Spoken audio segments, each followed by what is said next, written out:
Assalamualaikum warahmatullahi wabarakatuh. Waalaikumsalam. Alhamdulillahi rabbil alamin, wassalatu wassalam ala sayyidil mursalin wa imamil muttaqin wa habibi rabbil alamin, sayyidina wa maulana Muhammadin wa alihi at-tahirin wa ashabihi al-akramin wa baqiyati sahabati wa tabi'in wa man tabi'ahum bi ihsanin ila yaumiddin. Amma ba'du, fa inna asdaqal hadits kitabullahi ta'ala wa khairal hadi hadi Rasulillah sallallahu alaihi wa alihi wa sallama wa syarrul umur muhdatsatuha wa kullu muhdatsatin bid'ah wa kullu bid'atin dhalalah. Allahumma inna na'udzubika an nadilla aw nudall aw nazilla aw nuzal aw nadlima aw nudlam aw najhala aw yujhala alaina.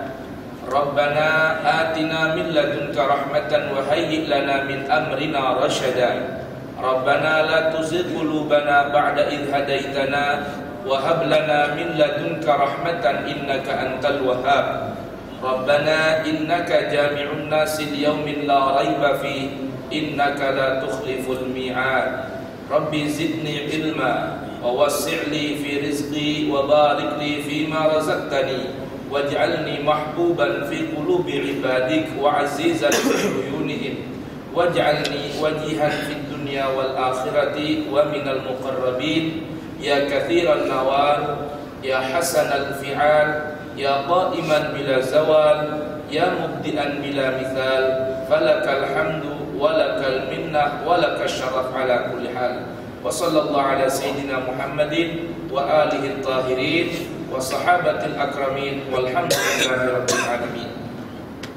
Para hadirin dan hadirat jamaah Masjid Al-Hidayah Mall Gandaria City yang dirahmati Allah Subhanahu wa taala, juga para pemirsa TV Rasil dan Radio Silaturahim AM 720 ataupun yang mendengarkan melalui radio-radio rekanan Radio Silaturahim yang berada di Sukabumi, Magelang, Batam, Pontianak, Palembang, Bangka Belitung, Johor, Singapura, ataupun sahabat pendengar yang mendengarkan melalui gelombang audio streaming di seluruh belah penjuru dunia.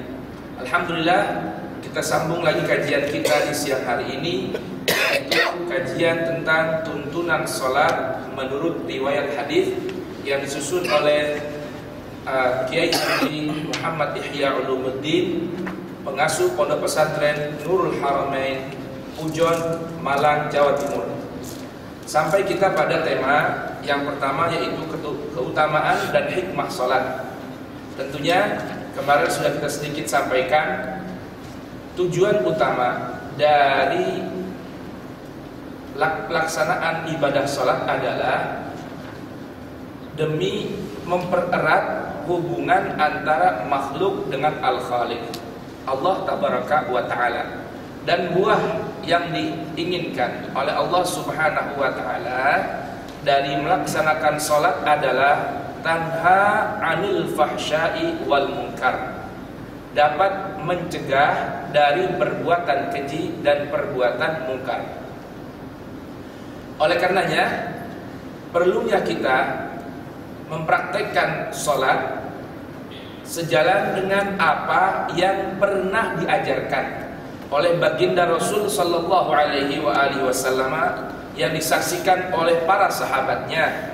Tidak lain agar sholat ini memiliki kemampuan untuk mencegah perbuatan keji dan perbuatan mungkar.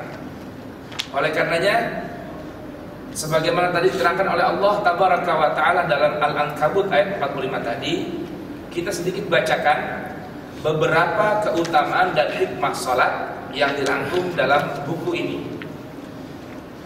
Di antaranya dapat menghapus atau menyebabkan terampuninya dosa, sebagaimana diriwayatkan oleh Al-Imam Al-Bukhari dan Muslim dari sahabat Abu Hurairah radhiyallahu an, ia mendengar Rasulullah sallallahu alaihi wasallam bersabda, "Ara'aitum "Lau anna nahran bi babi ahadikum yaghtasil minhu kulla yaumin khamsa marratin hal yabqa min daranihi syai'." Lihat ini. Nabi pernah bertanya kepada para sahabatnya, bertanya, "Ara'aitum, apakah kalian pernah melihat atau bagaimana pandangan kalian apabila ada sebuah sungai yang jernih, yang bersih, yang mengalir di depan rumah kalian, lalu kalian mandi di situ minimal sehari 5 kali. Hal yabqa min daranihi syai'?" Maka Rasulullah bertanya, apakah akan tersisa noda dari badan kalian? Maka para sahabat qalu la yabqa min daranihi syai'un. Tentu wahai Ar-Rasul, tidak akan tersisa di badan kami dari noda-noda. Mengapa? Karena dalam sehari kami mandi 5 kali. Nah, ini gambaran yang digambarkan oleh Ar-Rasul sallallahu alaihi wasallam. Fakadzalika shalawatul khamsu yamhullahu bihinnal khataya. Ini yang harus kita garis bawahi. Kata Nabi sallallahu alaihi wasallam, itulah juga salat 5 waktu. Menghapus dengan 5 waktu tersebut menghapus dosa dan kesalahan seseorang. Bahkan sebagaimana Al-Imam Muslim meriwayatkan sebuah hadis dari Ma'dan ibn Abi Talhah radhiyallahu anhu, qala laqitu Thauban maula Rasulillah sallallahu alaihi wasallam faqultu akhbirni bi amalin a'malu yudkhiluni Allahu bihil jannah aw qala akhbirni bi ahabbi a'mali ila Allah ta'ala fasakat thumma sa'altuhu fasakat thumma sa'altuhu ats-tsalitsah faqala Thauban maula Rasulillah sallallahu alaihi wasallam sa'altu an dzalika Rasulullah sallallahu alaihi wasallam faqala alaika bi kathratis sujud fa innaka la tasjudu lillahi sajdatan illa rafa'aka Allahu biha darajatan wa hatta biha anka khati'atan. Di antara keutamaan salat sebagaimana dilakukan oleh Al-Imam Muslim daripada Thauban, pembantu Rasul sallallahu alaihi wasallam, ketika ada seorang yang bernama Ma'dan ibn Abi Talhah bertanya kepada Thauban tentang, kabarkan kepadaku apa yang kau tahu dari Ar-Rasul sallallahu alaihi wasallam berkenaan dengan sebaik-baik amal yang dapat memasukkan aku ke dalam surga. Jadi beliau bertanya, kasih tahu aku dong, amalan apa yang kamu tahu dari Ar-Rasul yang apabila aku lakukan amal tersebut Allah akan masukkan aku ke dalam surga. Maka apa jawab Thauban? Aku pernah bertanya akan hal ini kepada Ar-Rasul sallallahu alaihi wasallam, maka ia berkata, alaika bikathratis sujud. Kalau ingin tahu amalan apa yang dapat mengantarkan seseorang masuk ke dalam surga, atau amalan apa yang paling disuka oleh Allah tabaraka wa taala, yaitu kathratus sujud, memperbanyak sujud. Fa innaka la tasjudu lillahi sajdatan. Nah, ini yang penting nih. Apa kata Rasul? Sesungguhnya tidaklah engkau sujud untuk Allah sekali sujudan saja, illa kecuali rafa'akallahu biha darajatan wa hatta biha anka khati'atan. Sekali sujud untuk Allah, ini parameternya mana? Sujud untuk Allah. Begitupun salat ya, salat untuk Allah. Aqimis salata bidzikri tadi.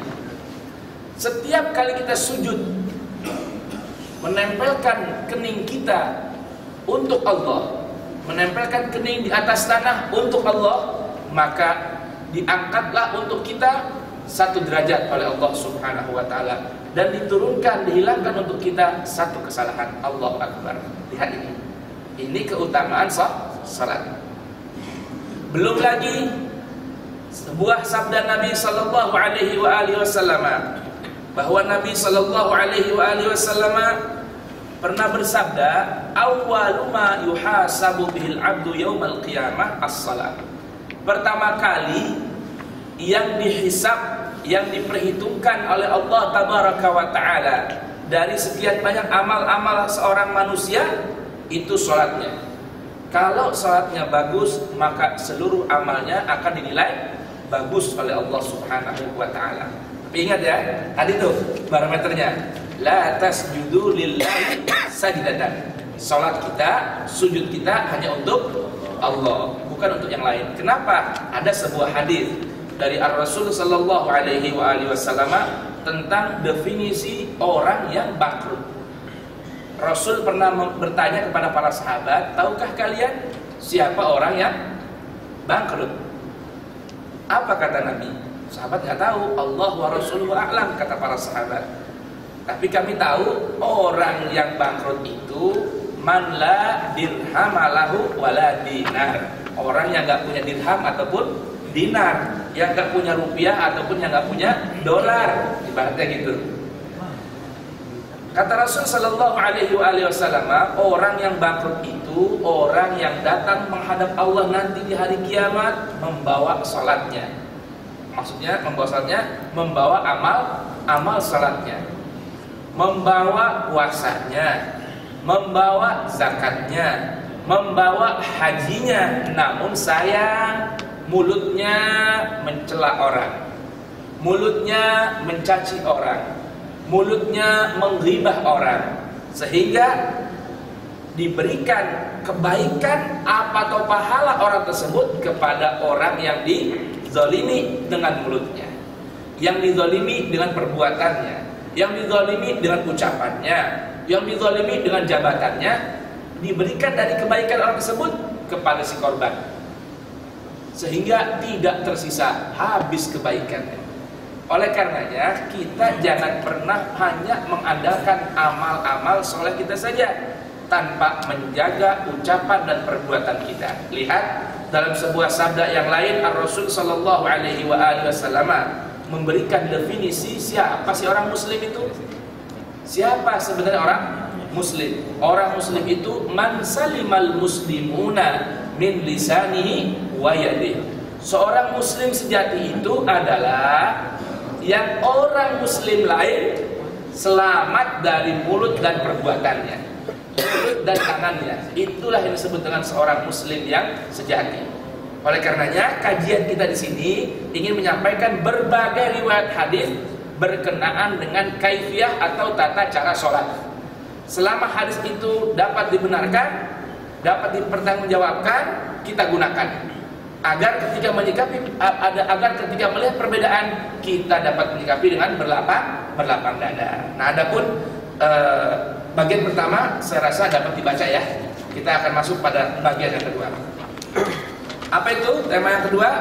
Ini yang penting menurut saya, paling penting untuk dijabarkan ini. Apa itu? Haruskah mengerti arti bacaan sholat? Ini pertanyaannya. Temanya, haruskah kita mengerti bacaan sholat? Sholat merupakan sarana komunikasi seorang hamba kepada Allah. Perhatikan ini. Sholat ini merupakan media komunikasi kita kepada Allah, media mengadu kita kepada Allah, media untuk kita curhat kepada Allah, media untuk kita menyampaikan keluh kesah kita kepada Allah, media tempat kita menyampaikan problematika kita kepada Allah. Siapa sih manusia yang punya masalah? Semua orang punya masalah. Nah, sholat ini Allah berikan sebagai hadiah dan anugerah yang besar untuk baginda Nabi dan para umatnya yang ingin menyampaikan berbagai urusan kepada Allah. Nah, baik. Sekarang pertanyaannya, mampukah kita berkomunikasi dengan baik kepada Allah tanpa mengerti makna bacaan sholat yang kita ucapkan? Ini pertanyaannya. Kita sekarang ngobrol, ya ngobrol kan? Sholat itu kan ngobrol sama siapa? Allah. Curhat sama siapa? Allah. Nah, kalau kita nggak ngerti apa yang kita ucapin, kira-kira bisa nyambung nggak kira-kira? Itu pertanyaannya. Nah, jadi tema ini sangat penting ini. Jadi haruskah mengerti arti bacaan sholat? Jawabannya harus. Sekarang Bapak pegawai di sini, lalu punya kalau Pak Marianto ini manajer ya, manajernya orang Barat atau orang Chinese. Bapak orang Indonesia, nggak bisa bahasa Inggris, nggak bisa bahasa Chinese. Kira-kira kalau dipanggil bisa nyambung nggak apa yang ngomongin? Hah? Waduh, ini ada peralatan yang rusak nih. Ya, mau ngadu, panggillah manajer tadi. Si manajer ngomong Inggris dan Cina, Bapak ngomong Indonesia, kira-kira bisa nyambung nggak? Tujuan sampai nggak kira-kira? Nggak akan sampai. Maka ini pertanyaannya, haruskah kita mengerti bacaan sholat? Jawabannya sebenarnya simple, harus mengerti apa yang kita baca dalam sholat. Baik, bukankah mengerti dan memahami makna bacaan sholat sangat mempengaruhi kekhusyuan sholat seseorang? Ini nih, di Al-Quran bagaimana Allah berikan bimbingan buat kita? Qad aflahal mu'minun alladzina hum fi salatihim khashi'un. Siapa orang yang beruntung itu dari kalangan orang beriman? Yang pertama, Allah berikan gambaran, pemberitahuan orang yang beruntung adalah orang yang dalam salatnya dapat khusyuk. Apa arti khusyuk? Khusyuk itu dalam segi bahasa artinya tunduk. Khusyuk itu artinya anteng, atau dalam bahasa kitab itu al-khusyuk lughatan al-tadallul, merendah. Al-khusyuk itu tenang, itminan, dan tidak banyak bergerak. Itu pun bagian daripada khusyuk. Namun yang paling utama, karena salat merupakan media komunikasi untuk mencapai puncak kekhusyuan, kunci utamanya mengerti apa yang kita baca. Seperti kemarin kita gambarkan kan, kira-kira enak mana orang yang baca doa iftitah ngerti artinya dengan yang tidak? Kira-kira mana yang bisa lebih menikmati? Yang mengerti bacaan. Walaupun bagaimanapun sholat ini yang paling utama intinya adalah hati. Namun karena kita berbicara dalam sholat bukan diam, termenung, tidak mengucapkan satu apapun, karena itu kita harus mengerti apa yang kita baca. Ya, baik. Barangkali tepatlah sitiran syair di bawah ini ditujukan kepada orang-orang yang tak mengerti bacaan sholat. Ada sebuah syair dalam gubahan sajak atau prosa Arab. Apa katanya? Fakam min musallin ma lahu min salatihi siwaru yatil mihrabi wal khafdi wal raf'i tarahu ala sudhil hasirati qa'iman wa himmatuhu fis suqi fil akhdhi wal bai'i. Ini syairnya cantik artinya, Pak. Fakam min musallin, berapa banyak dari orang yang melakukan salat, malahu min salatihi, tidak dapat apa-apa dari salatnya. Allahu Akbar. Jangan sampai ini terjadi pada kita nih. Apa yang dapatkan? Siwa ru'yatil mihrab, selain hanya melihat pengimaman, wal khafdi, turun, wal raf'i, bangun. Jadi cuma dapat berapa? 3 doang dapatnya. Lihat mihrab, kalau makmum lihat imam. Kemudian apa lagi? Wal khafdi, turun, wal raf'i, bangun. Itu saja. Kenapa? Tarahu, kamu lihat itu orang ala subhil hasirati, berada di atas lempiran atau alas tikar atau karpet ini. Namun sayang, qaiman, dia berdiri melakukan salat, namun wahimmatuhu, hatinya, wahimmatuhu, pikirannya, wahimmatuhu, jiwanya, fisuqi, ada di pasar. Ya, ada di pasar atau ada di kantor atau ada di mana-mana, fil akhdhi wal bai'i, cuman lagi mikirin jual dan beli saja. Allah, sayang ini. Jadi banyak orang sholat itu hatinya kemana-mana. Mengapa? Mengapa? Pertama, karena dia tidak mengerti bacaan yang dia baca. Itu pertama.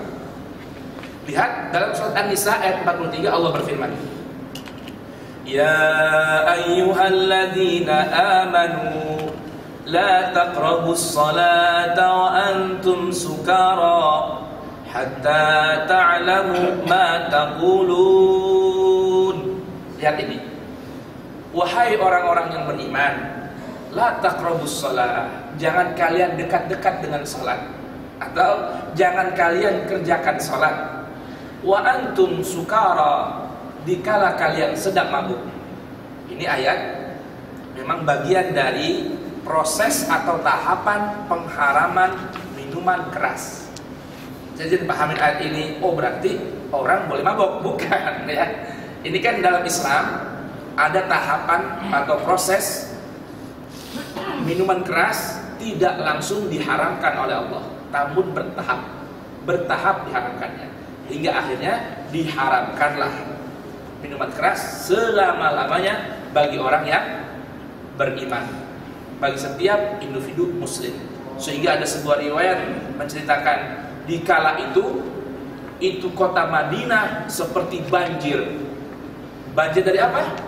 Dari arak yang ditumpahkan, dari nabidh yang ditumpahkan. Kalau khamar itu minuman keras yang berasal dari perasan anggur. Ada namanya nabidh, minuman keras yang berasal dari apa? Dari saripati kurma. Itu.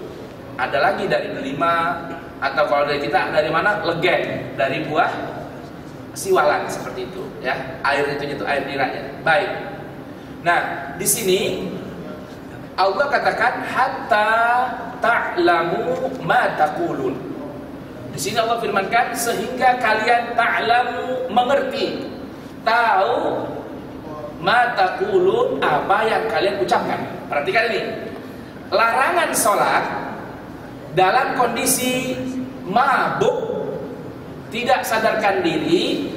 Mengapa di saat itu diharamkan? Karena jangan sampai yang ia inginkan tidak sejalan dengan apa yang dia ucapkan. Maka dikatakan tadi hatta ta'lamu ma taqulun, hingga kamu mengerti apa yang kalian ucapkan. Karena sholat ini kan isinya Pak, hakikat cuma dua. Sholat ini bacaan yang dibaca dari dalam sholat mulai awal hingga akhir intinya hanya dua hal, yaitu bertasbih mensucikan Allah, dan yang kedua berdoa memohon kepada Allah. Arti salat saja menurut bahasa adalah ad-du'a. Arti salat apa? Doa, permohonan. Nah, maka definisi di sini diberikan batasan oleh Allah Tabaraka wa Taala, hatta ta'lamu ma taqulun, sehingga kalian mengerti apa yang kalian ucapkan dalam salat. Kalau boleh kita pahami ayat ini, bisa kita katakan kalau seseorang yang tidak dalam keadaan mabuk, dia sholat tapi nggak ngerti apa yang dia baca, maka tidaklah beda dengan orang yang sholat dalam keadaan mabuk. Paham ada sendiri? Tadi mabuk pasti tidak sadarkan, tidak mengerti apa yang dia ucapkan, tidak mengetahui apa yang dia baca. Nah, kalau orang yang tidak mabuk, dia sholat nggak ngerti apa yang dia baca, berarti nggak beda dengan orang yang mabuk, karena dia baca tapi nggak ngerti apa yang dia baca. Paham ya? Ini maksudnya tadi mafhum mukhalafah dari ayat ini, ya. Mafhum sebaliknya, ya, dari ayat An-Nisa ayat 43 ini. Baik. Makanya tadi ada di sini disebutkan oleh penulis sebuah hadis yang diriwayatkan dari Ummul Mukminin Sayyidatuna Aisyah radhiyallahu anha wa an abiha, bahwa Rasul sallallahu alaihi wasallam pernah bersabda, "Idza na'isa ahadukum wa huwa fi shalah falyarqud." Perhatikan ini. Apabila seorang ada yang mengantuk dalam salatnya, lagi salat ngantuk, falyarqud, maka tidurlah. Berhenti salatnya, tidur dulu. Kalau sampai bisa ngantuk, subhanallah. Ada apa ya orang ngantuk ya? Ada ya? Salat apa subuh kali ya? Tapi subhanallah nonton bola berjam-jam kok nontonnya. Baik. Hatta yadhhaba anhu naum, sehingga hilang dulu rasa kantuknya. Jadi kalau malah ngantuk, berhenti dulu salatnya, tidur dulu sebentar sampai kantuknya hilang. Kenapa? Fa inna ahadakum, ini alasannya. Fa inna ahadakum idza shalla wa huwa na'isun la yadri la'allahu yastaghfirullah fayasubba nafsah. Karena orang yang sedang ngantuk atau tadi itu orang yang sedang mabok, dia nggak bisa bedain antara minta ampun sama Allah ataukah sebaliknya. Jadi maunya baca apa? Rabbil firli warhamni, ya kan? Artinya apa? Rabbil firli, Tuhanku berikan ampunan untukku, warhamni, sayangi aku, wajburni, tambal kekuranganku. Kan dia ngantuk, harusnya baca Rabbil firli, bacanya Rabbil taghfirli, ya Allah jangan ampuni aku. Warhamni wala tarhamni, jangan kasihani aku. Allahu akbar. Makanya disuruh tidur dulu. Nah, oleh karenanya ketika sholat usahakan yang pertama harus mengerti bacaan sholat. Itu yang paling penting. Baik. Dari sini jelaslah bahwa orang yang mengerjakan sholat harus menyadari apa yang dibaca, harus mengerti apa yang dibaca. Dengan kata lain, orang yang mengerjakan sholat harus mengerti arti dan maksud bacaan sholat. Itu kurang lebih. Tidak mengerti dan tidak memahami arti bacaan sholat barangkali sama dengan orang yang mengerjakan sholat dalam keadaan mabuk atau orang sholat sambil ngantuk. Baik, ini sekarang pertanyaannya nih, kira-kira jamaah semua di sini yang sudah rajin ngerjain sholat udah ngerti semua belum bacaan sholat? Nah, kalau belum berarti selama ini sholatnya dalam keadaan Allahu Akbar. Ayo kita koreksi ya, di sini intinya. Jangankan mau mikirin orang lain. Sholat aneh yang paling sunnah, ente sholatnya enggak sunnah. Terus apa sholat aneh? Bid'ah. Iya, karena ente nggak ngikutin sunnah. Jangankan itu dulu, bacaan dulu belum kita paham semua. Nah, baik ya. Kita nyambung pada bab selanjutnya. Karena di sini kita mengangkat keutamaan sholat dalam berjamaah. Karena Allah Subhanahu wa taala berfirman dalam Al-Qur'an, A'udzu billahi minasyaitonir rajim. Innama ya'muru masajidallahi man amana billahi wal yaumil akhir. Innama ya'muru masajidallah. Sungguh hanya, kalau ada innama, sungguh hanya. Tuh. Kalau inna saja sesungguhnya, tapi kalau ada innama, sungguh hanya. Ya'muru yang dapat selalu memakmurkan masajidallah, rumah-rumah Allah, masjid-masjid Allah hanyalah siapa tadi? Man amana billahi wal yaumil akhir. Orang yang benar-benar beriman kepada Allah dan hari akhir. Jadi kalau seseorang ingin masuk dalam kategori benar-benar beriman kepada Allah dan hari akhir, tandanya senang memakmurkan masjid. Berarti sholat kudu berjamaah. Jamaah di mana? Di masjid. Sekarang karena berjamaah, di sini akan disampaikan beberapa riwayat hadis berkenaan mengatur shaf dalam jamaah. Nah, saya minta beberapa orang kalian untuk jadi contoh. Gambarnya ada kan? Mungkin bisa di zoom, ya. Di zoom sini. Contoh merapatkan shaf, mengatur shaf atau barisan dalam sholat. Ya, bisa di zoom. Kelihatan dah? Baik. Oke, karena ini praktek tata cara, ya, maka harus ada contoh. Nah, saya ingin 3 atau gambar berapa nih? 6 orang ya, baik, 6 orang atau 5 orang lah minimal untuk berdiri di depan sini, minta kamera di syuting ya. Cara merapatkan atau mengatur shaf barisan. Gak apa-apa campur, yang pakai kopiah, yang pakai koko, yang gundulan, nggak apa-apa deh. Ada apa yang pakai sarung ya? Bisa juga tambah di satu biar pas. Jadi ada yang pakai sarung, ada yang pakai celana, ada yang pakai blue jean, ada yang pakai kopiah, ada yang gundulan, boleh. Tolong 5 atau 6 orang, ayo cari pahala di sini, mempraktekkan langsung masalah mengatur shaf atau barisan. Bagaimana posisinya mau sana apa? Pada sana. Ya, baik. Kalau juga kalau sekarang udah ada. Coba yang pakai jeans belum ada nih. Yang pakai jeans. Mungkin saya berdiri ya, bisa diambil gambarnya. Baik. Kalau shaf dari belakang. Baik, saya berdiri untuk memberikan contoh bagaimana merapatkan barisan. Baik. Ya. Di sini perlu dipahami cara merapatkan barisan itu ukurannya adalah dengan tumit kaki. meluruskan dan merapatkan barisan ukurannya dengan tumit kaki, bukan dengan jari-jari. Karena jari ini kan berbeda-beda nih. Kaki ada yang ukurannya 42, betul nggak? 43, ada yang di bawah 40 kan? Nah, maka berarti ukuran jari tidak bisa jadi ukuran. Ukurannya adalah tumit kakinya. Nah, jadi yang disebut lurus apabila tumitnya sudah sejajar. Tumitnya sudah sejajar nih. Baik, mungkin ini garis ya. Maju dikit, maju. Biar ini maju dikit, maju. Ya, lagi pas di garis. Baik, maju lagi dikit. Iya, baik. Iya. Nah, ini sekali jadi contoh nih. Ada yang pakaiannya di bawah mata kaki, ada yang di atas mata kaki. Nggak apa, nanti belum masuk babnya. Sabar dulu, yang penting barisan dulu ya. Baik. Nah, itu cara meluruskannya, jadi tumitnya yang lurus sejajar. Ya. Baik, ini yang pertama. Yang kedua, pundak dengan pundak ditempel, dirapatkan. Pundak dengan pundak rapat. Ya. Pundak dengan pundak rapat. Nah, permasalahannya ada seseorang yang ukuran pundaknya nggak sama, betul nggak? Ada yang pendek nih, nggak ada yang pendek ya? Mungkin Zuri. Paling pendek di antara yang lainnya. Sini.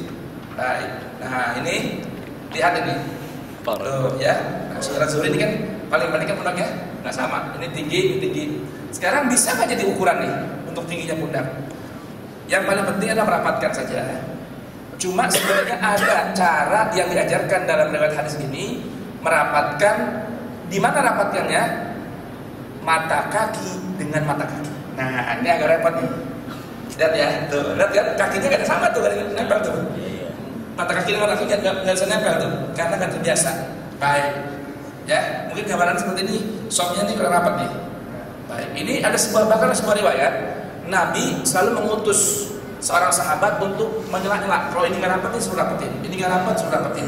Disela-sela seperti ini. Kalau sudah rapat, baru dimulai kuat. Seperti itu, ya. Ini contohnya seperti ini ya. Jadi lurus tumitnya dan pundaknya rapat. Nanti kita gambarkan masalah mata kaki. Ya, masalah mata kaki. Baik. Oke, ya. Kenapa ini? Karena nggak terbiasa nih. Kita ini terbiasa sholat kakinya ngegang begini. Bener nggak? Ya. Nih, kebanyakan orang sholat kakinya begini nih. Jadi satu ke sana, satu ke sana. Padahal kita sunnahnya semua menghadap anggota badan kita ke arah yang sama, yaitu kiblat. Berarti kaki juga seharusnya lurus ke kiblat seperti ini, lurus ke depan arah kiblat kita. Cuma orang karena nggak biasa, kakinya begini, mesti. Contohnya ini karena mungkin dipaksakan, bisa. Tapi nanti kalau udah nggak dibiasakan lagi, juga akan kembali seperti semula. Gambarnya bagaimana? Anda lihat orang yang biasa sholat kakinya lurus menghadap kiblat, jalannya akan lurus. Tapi kalau tidak, jalannya juga pasti akan megang. Kan begitu? Begitu. Ya, kenapa itu? Karena dalam sholat kakinya nggak dibiasakan lurus menghadap kiblat. Baik, ya. Mungkin saya boleh contohkan kakinya ini lurus seperti ini ya, ke arah kiblat, lurus. Dari belakang nggak begini, ya, tapi lurus begini. Ini untuk yang belum biasa, memang harus dibiasakan. Dimulai dengan merapatkan barisan dalam sholat. Ya, baik. Ini kalau kakinya belum rapat nih. Sebenarnya kalau sunnah, ikut tuntunan riwayat hadis ini, kakinya ini tumitnya mata kaki dengan mata kaki. Cuma memang nggak repot tuh, karena nggak biasa kita. Seharusnya begitu. Cuma juga jangan terlalu lebar ya. Nggak usah harus begini banget, nggak usah. Ya. Tapi cukup yang normal aja. Semana ukuran normalnya, seukuran pundak kita paling banyak. Kalau pundak kita seberapa senti, kaki juga maksimal seukuran pundak. Kan orang beda-beda pundaknya kan? Jadi nggak jadi ukuran standar, adalah minimal badan kita sendiri. Pundak kita misalnya anggaplah berapa senti, maka lebar kaki kita pun jangan lebih dari pundak kita. Karena kalau lebih mengganggu orang, bahkan pundak nggak bisa nempel. Coba dah, satu orang mungkin Carly sini. Kalau kita ikut sebagian orang yang harus melebarkan kakinya seperti ini, kira-kira pundak bisa nempel nggak? Ini juga, kan nggak mungkin juga. Nggak bisa. Ya baik ya. Tapi sesuatu kalau sudah normal, standar, ikut yang natural, insya Allah akan bisa sama semua. Baik, cukup ya? Ya, sudah cukup. Nanti dipraktekkan kalau sholatnya, jangan hanya di sini doang ya. Baik, mungkin pertanyaan dulu Pak ya. Sebentar, ini buka sesi pertanyaan. Baik, kita kembali ya. Maknanya bagaimana? Allah Subhanahu wa Ta'ala telah ciptakan sesuatu itu serba stabil, ya, serba rapi. serba seimbang. Makanya melalui tatanan barisan shaf kita seimbangkan semua. Sedangkan merapatkan barisan ini kan diperintahkan dalam agama. Kita diperintahkan apa? Saling menyatukan barisan dan langkah kita. Dimulai dari mana? Dimulai dari sholat berjamaah. Saya terus terang lebih condong ikut pemahaman atau dalam bahasa keren tanda kutip mazhab yang diusung oleh Imam Ahmad bin Hanbal, ya, murid dari Al-Imam Syafi'i. Beliau berpendapat ada sebuah hadis dari baginda Rasul yang sampai kepada beliau, yaitu sabda Nabi, la salata li jaril masjid illa fil masjid. Ya, la salata li jaril masjid illa fil masjid. Tidaklah ada salat bagi orang yang bertetangga dengan masjid kecuali di masjid.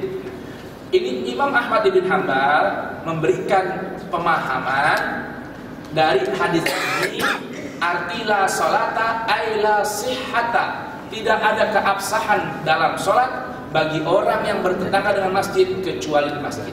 Ini saya condong dengan pendapat ini, ya, saya lebih ikut dengan pendapat Imam Ahmad bin Hanbal. Ya, kalau orang yang rumahnya dekat dengan masjid, maka tidak sah sholat kecuali di masjid. Ini saya setuju. Karena sejalan dengan apa tadi? Firman Allah dalam At-Taubah tadi apa? Innama ya'muru masajidallahi man amana billahi wal yawmil akhir. Ya, baik. Makanya dari itu kita harus memahami, ya, karena Allah Subhanahu Wa Taala ciptakan suatu secara natural dan seimbang. Keseimbangan ini kita jaga. Baik. Masalah lagi satu, ya. Ada sebuah hadis yang sampai dalam tuntunan sholat ini tentang bahayanya tidak merapatkan barisan dalam sholat. Ya, tidak merapatkan barisan dalam sholat. Yaitu sabda Nabi Shallallahu Alaihi Wasallam, sawu sufufakum, au la yukhalifannallah baina qulubikum. Lihat ini kata Nabi Sallallahu Alaihi Wasallam, sawu, lurus dan rapatkan, sufufakum, soft barisan kalian. Ya, walaupun ini lafadznya umum, tapi kita bawa konteksnya dalam sholat berjamaah di sini karena kaitannya tuntunan merapatkan soft ini ditegaskan oleh praktek Nabi dan para sahabat. Jadi sudah masuk dalam kategori apa?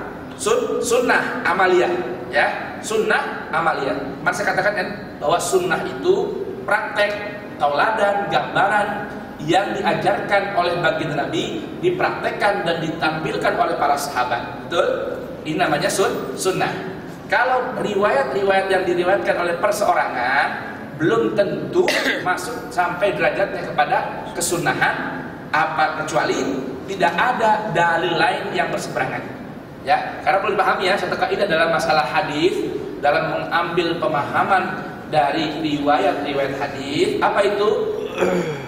Bahwa dalil itu idza ta'arada, apabila saling bertentangan, atau apabila ada berbagai ihtimal kemungkinan, saqata bihil istidlal. Apabila ada sebuah dalil yang mengandung dua kemungkinan atau ada dalil lain yang berseberangan dengannya, maka saqata, gugur bihi dengan dalil tersebut, al-istidlal, menjadikan hal tersebut sebagai dalil, apalagi dikatakan sebagai sunnah yang harus dikerjakan oleh setiap orang. Namun praktek masalah berjamaah ini banyak contoh oleh Nabi. Walaupun sekarang tadi ada hadis yang bersifat qauliyah, hadis yang bersifat ucapan. Apa tadi sabda Nabi? Sawu sufufakum au la yukhalifannallah baina qulubikum. Kita ambil pemahaman. Bagaimana?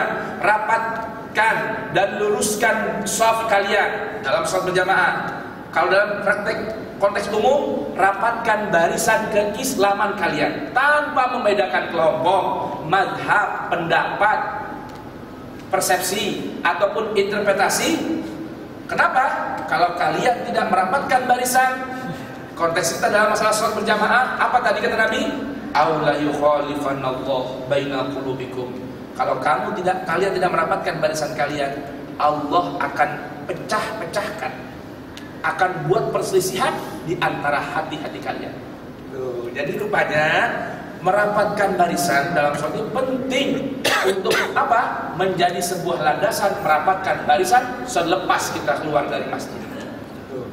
Ini sekarang orang di masjid udah berbeda-beda. Di masjid dalam sholat udah musuh-musuhan. Modelnya lain dikit nggak mau rapat. Modelnya pahaman beda dikit nggak mau salaman. Bagaimana di luar masjid nanti? Di masjid, di rumah Allah sudah tidak menata hati kita untuk merapatkan, menyatukan hati kita. Bagaimana nanti di luar rumah Allah Subhanahu wa Ta'ala? Kenapa sih banyak berbagai riwayat yang sampai kepada kita tentang menjaga etika masuk hingga keluar dari masjid? Kenapa? Agar kita menanamkan dalam hati kita ini kemuliaan, karisma dan haibah rumah Allah. Bukan rumah kelompok, bukan rumah individu, tapi rumah Allah. Maka kita harus menjaga adab dan etika kita masuk ke rumah sang pencipta manusia yang berbeda-beda bentuk, jenis, pemahaman, dan wataknya. Boleh paham ini? Boleh paham? Karena ada kan sebagian kelompok nih dalam Islam nih, itu masjid kelompok aneh nggak bakal sholat di situ. Ada yang begitu? Ada tuh. Bisa tinggal di komplek apa nih? Komplek Cibedung misalnya. Klasternya A, ada masjid. Karena berbeda pendapat dan pandangan kelompok dalam Islam, rela dia nggak sholat di situ, dia berangkat ke lain klaster, dia berangkat ke lain komplek, dia berangkat ke lain perumahan. Tujuannya, kalau tujuannya saya mau mencari kebaikan dengan lama dan jauhnya berangkat, itu bagus, ya kan? Biar putaran roda, setiap putaran roda jauhnya langkah kaki melangkah terhitung berbagai macam lipatan pahala dan ampunan dosa. Tapi ini enggak niatnya. Apa niatnya? Sini lain kelompok. Ini enggak sama guru saya. Lain madhabnya, lain ormasnya. Maaf, anak gak bakal injek itu masjid. Astagfirullah. Dia berangkat ke sana jauh-jauh. Padahal itu masjid, rumahnya Allah. Artinya rumah Allah di atas permukaan bumi ya. Ini rumah Allah nih. Walaupun maaf ini di sini pemiliknya barangkali ya ini bagian dari punyanya pengembang. Tapi ini hakikatnya disiapkan untuk rumah Allah, yaitu agar kita para hambanya dapat beribadah dengan tenang dan nyaman di rumah Allah. Baik ya, sudah. Jadi cara mengatur soft prakteknya merapatkan soft dilaksanakan dengan cara: satu, menempelkan pundak dengan pundak teman di sebelahnya; dua, menempelkan lutut dengan lutut teman di sebelahnya. Mana lutut? Ini ya, nih maksudnya betisnya ya. Kalau bisa nempel sama lain lebih bagus.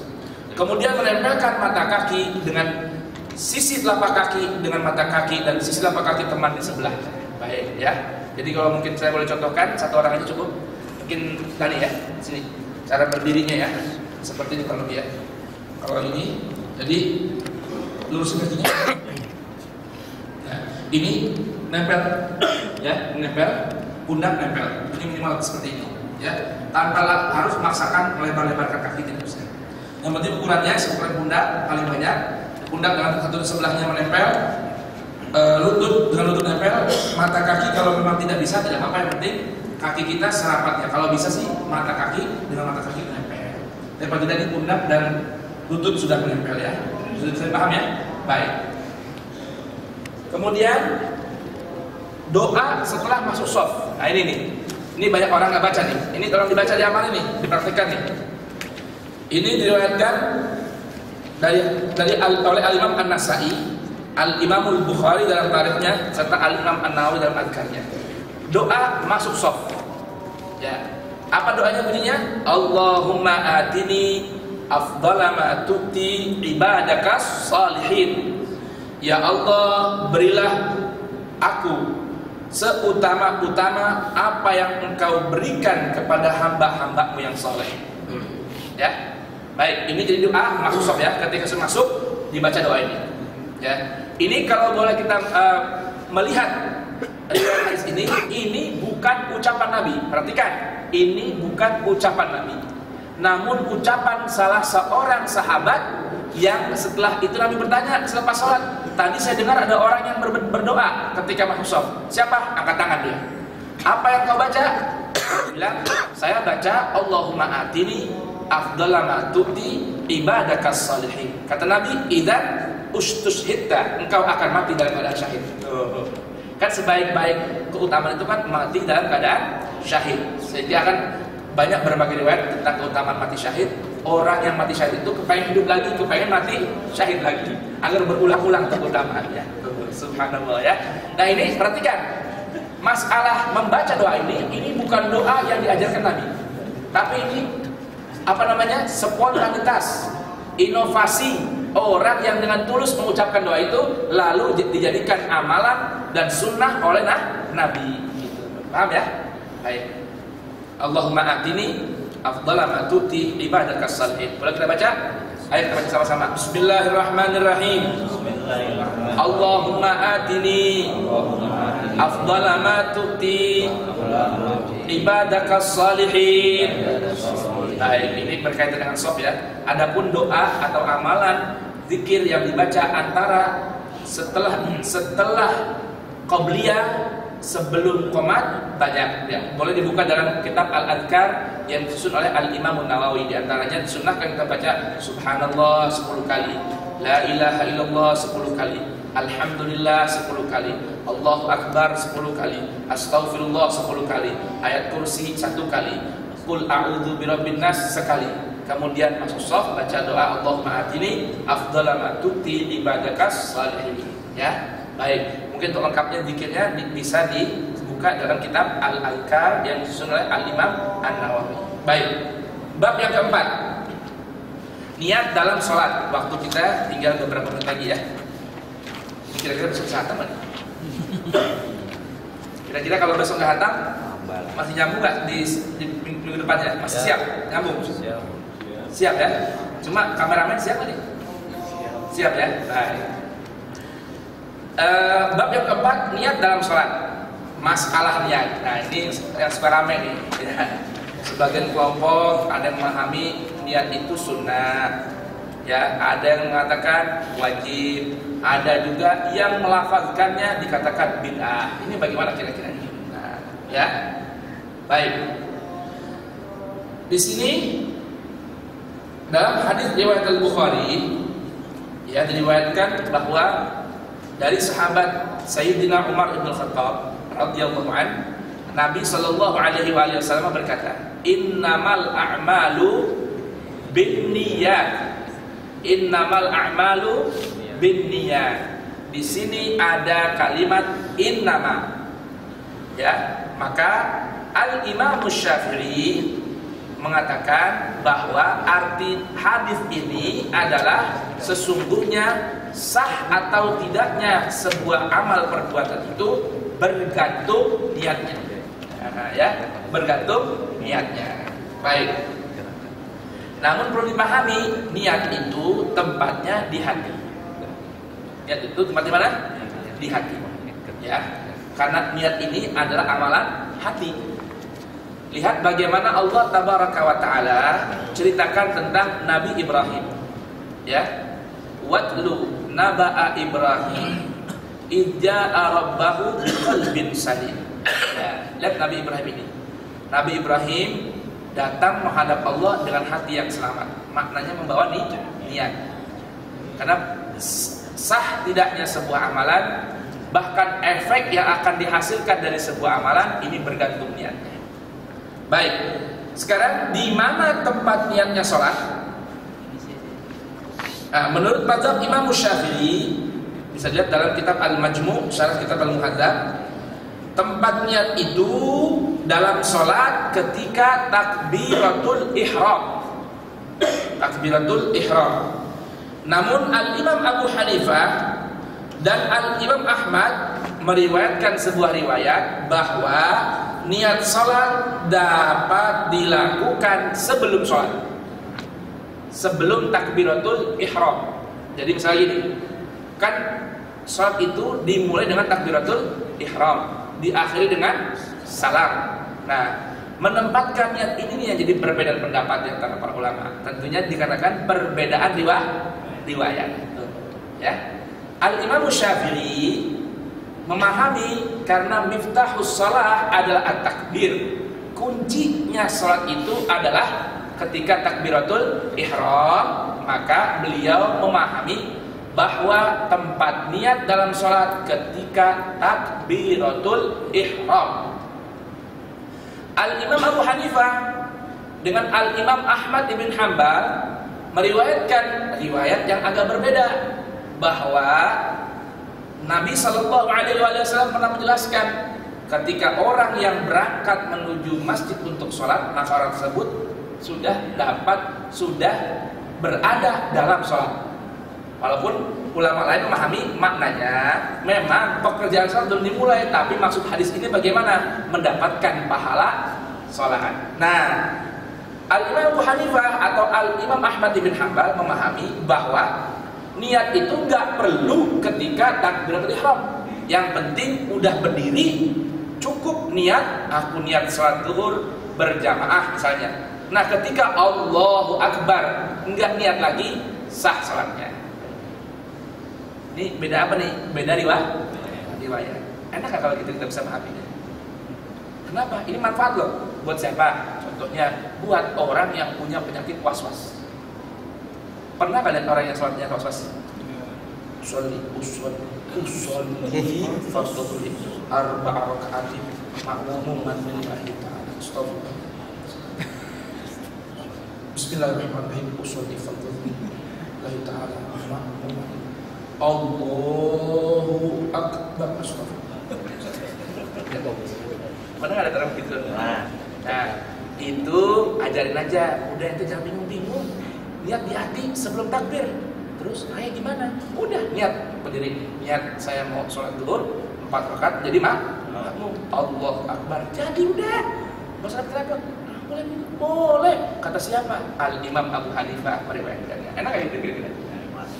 Emang saya nggak bisa, kan saya ngaji dari kecil, niatnya ketika takbiratul ihram. Iya, tapi gangguin aneh kan gitu.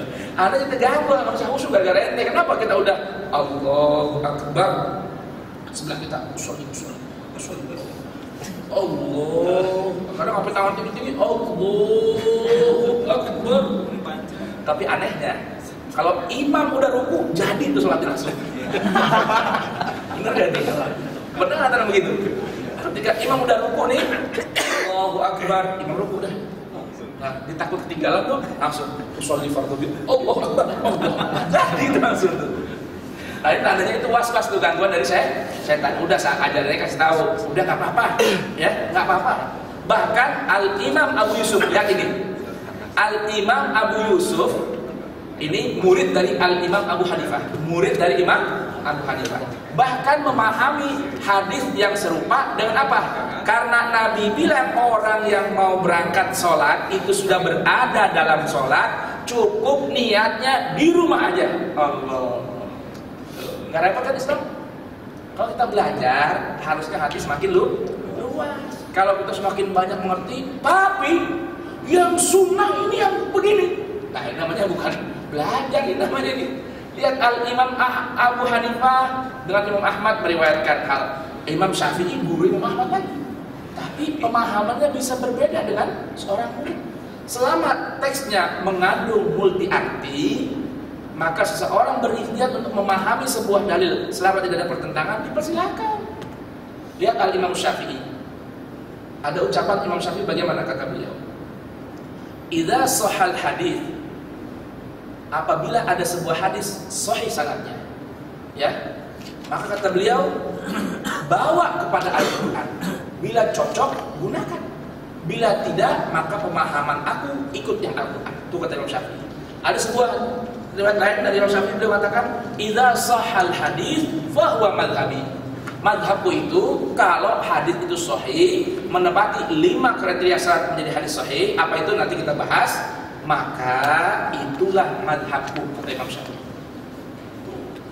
Jadi Imam Syafi'i ini, Imam Abu Hanifah, Imam Ahmad bin Hanbal, Al-Imam Malik ini tidak menyuruh murid-muridnya membangun loyalitas kepada beliau, tapi menyuruh mereka memahami sebuah dalil selama sejalan dengan Al-Quran dan Sunnah Nabi, praktekkan.